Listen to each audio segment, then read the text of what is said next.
जय श्रीराम. श्री ब्रह्मचैतन्य गोंदवलेकर महाराज यांच्या प्रवचने पुस्तकातील 3 जानेवारी रोजीचे प्रवचन. नाम कुठवर घ्यावे. नाम कुठवर घ्यावे. आपला श्वासोच्छ्वास चालू आहे किंवा स्वतःची स्मृती आहे तिथपर्यंत नाम घ्यावे.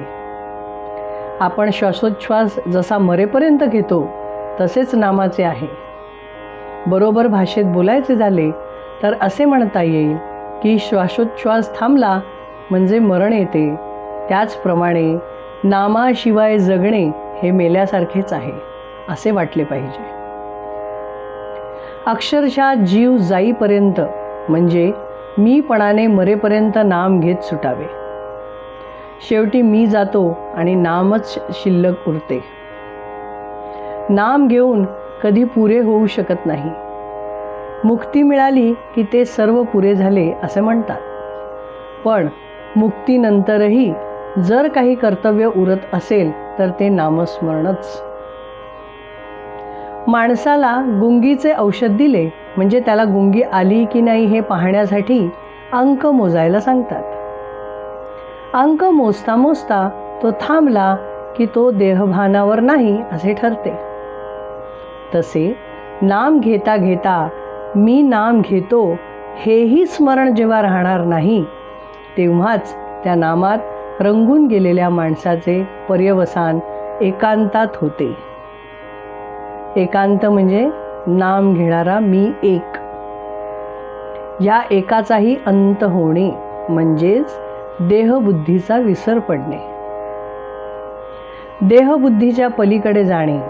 नाम घेता घेता अशी स्थिती प्राप्त झाली म्हणजे त्याचे चित्त भगवंताकडे आहे की नाही असा प्रश्न करायला वावच कुठे राहतो.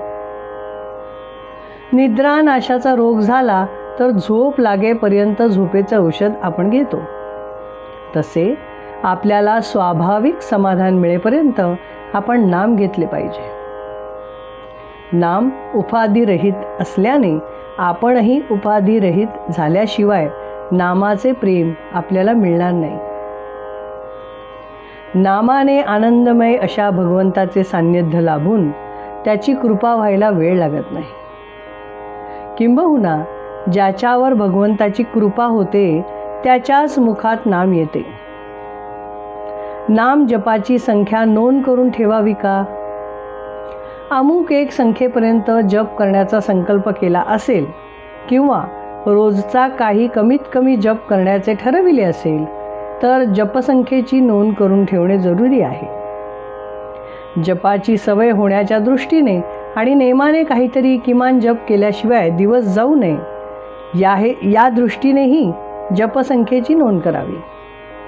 मात्र असे करताना एका बाबतीत खबरदारी घ्यावी. ती म्हणजे आपली आजची नामसंख्या पुरी झाली, आता उद्यापर्यंत आपला आणि नामाचा काही संबंध नाही अशा तऱ्हेची वृत्ती होण्याचा संभव असतो. त्याला जपावे आणि नेमाची संख्या पुरी झाली तरी होईल तेवढे आणखी नाम घेण्याची सवय ठेवावी.